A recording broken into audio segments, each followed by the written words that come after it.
Hi, today we're going to talk about foods that will definitely ruin your weight loss. So, let me start off by saying I'm Lori if you don't already know me. I've been on compounded tirzepatide for about 14 months. I started at 178. I'm currently at 118, up and down about 2 pounds. I've been on maintenance for about the last 5-6 weeks. Seems to be working because I fluctuate between 2 to 4 pounds. I do plan on trying to fine tune that, but we'll see what happens. This seems like a good time to tell you that please hit that subscribe, like, and bell notification button. It really does help the channel. So, one of the main foods that people need to stay away from are sugary foods. They're high in carbohydrates and they're not the good carbohydrates either. Pretty much you want to stay away from the white stuff, meaning sugar, flour, that type of stuff. So what they do is they'll spike your blood sugar and your pancreas will create some extra insulin, we hope, and it tends to take that sugary stuff and store it as fat. Therefore, you'll actually be gaining fat. You don't want to do that. So, what are these other types of these foods? Pastries, cakes, a lot of the sugary cereals. You want to stay away from them. Only something like that maybe once in a while, because this is a lifestyle and we're not going to be perfect all of the time. So, what are some good substitutes? Well, for the carbohydrates, quinoa, brown rice is a good substitute. Whole wheat pastas, they help. As far as sugary stuff, if you can't live without some of the sugar in your coffee, you could put a little bit of artificial. It's not as bad. But again, you want to try to stay away from things like that. Other alternatives for sweet treats are fruits and fruit salad. They're very good and they will bring up your blood sugar slowly rather than quickly, and that helps a lot. Another thing to stay away from are highly processed foods. Usually those are foods that come in cans, frozen meals, things like that. You kind of want to stay away from them because they're high in calories, they have a lot of additives in them, and you just can't digest them as well.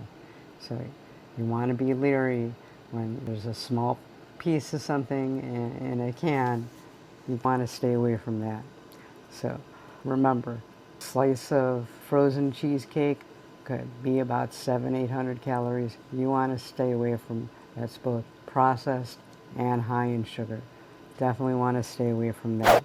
So an alternative, a low-fat cheese you might want to snack on or something along those lines. A lot healthier for you and better for you. So remember, we're not perfect, but we strive to be perfect 80 to 90% of the time. That's all we need to stay healthy and stay on track with our diets. So alternatives to the processed meats are fresh chicken, lean proteins, they all work. And fresh vegetables and fruit, definitely also good to have. So you want to stay away from foods with a lot of additives. What to avoid? Packaged food, chips, all kinds of snack like that, packaged meats, sausages, and sugary drinks. Those are high calorie and they don't even keep you full. It's just not good for you at all. Next thing you want to try to avoid are high fat foods and foods that are high in saturated fats. Mainly your fried foods. You want to stay away from those. Remember, you could use an air fryer. That helps a lot. You want to try to stay away from full fat dairy products. Try to get a little bit lower fat milk, lower fat cottage cheese, lower fat cheese. That also helps. Stay away from the fatty meats, fatty cuts of meats. Try to stay with more lean meats.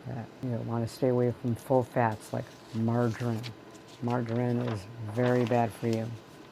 So what you do want to eat are lean proteins like fish, chicken, lean beef. Those are all very good for you.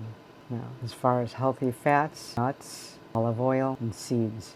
Those are very good for you, and they're the good fat, not the bad saturated fats.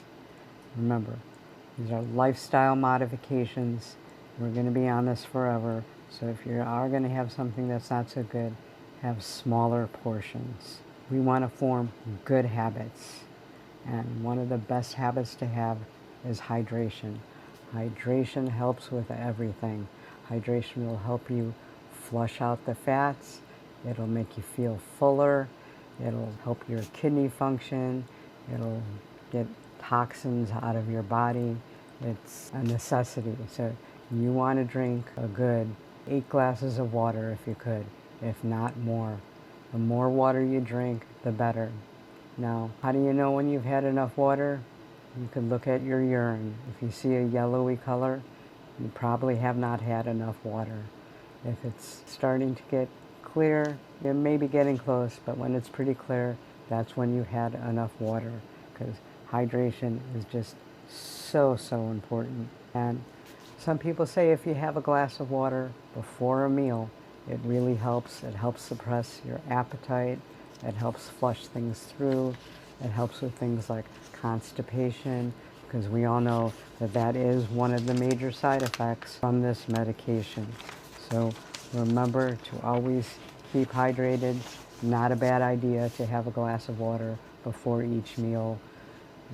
It really does help. Now, this doesn't mean that you have to cook every single meal. You could plan ahead. Just planning is a big step. Just know that you're going to have eggs for lunch, or whatever you're going to have for lunch, shrimp, and you don't have to make it. You can buy shrimp already cooked, but planning ahead is the best form of meal planning if you're not going to actually cook all your meals at one time and divide them out, which we know people tend to be way too busy to do.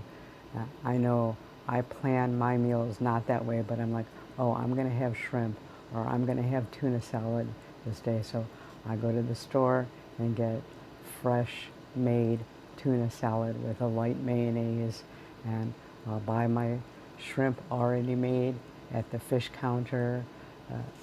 So I know what I'm going to have. Sometimes I'll make a turkey loaf, have that all week long. And again, I know what I'm going to have. I've only had to make one thing like a turkey loaf. And fortunately, I live by a lot of delis that make theirs fresh, no additive ingredients. So sometimes I do go out and buy it. So meal planning, whichever way you do it, is very important. Remember, the GLP-1 medication, it's just a tool. You still have to do some of the work. Remember how they work. They're a hormone that happens in your bowel, triggers your pancreas to create some insulin so you don't get those sugar spikes, slows your digestion down, and your stomach doesn't empty as quickly. Therefore, you feel fuller quicker and you stay fuller longer. So eat with that in mind. Try to keep it healthy at least 80 to 90% of the time, and you will have the winning formula to lose weight on these medications.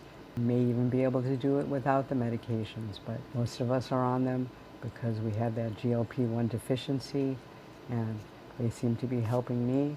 I'm on maintenance. Again, I know a lot of people that seem to help, so I'm going to keep on them and continue with my new lifestyle of eating, put a little exercise into there, and we should all be healthy, and that's all there is to it.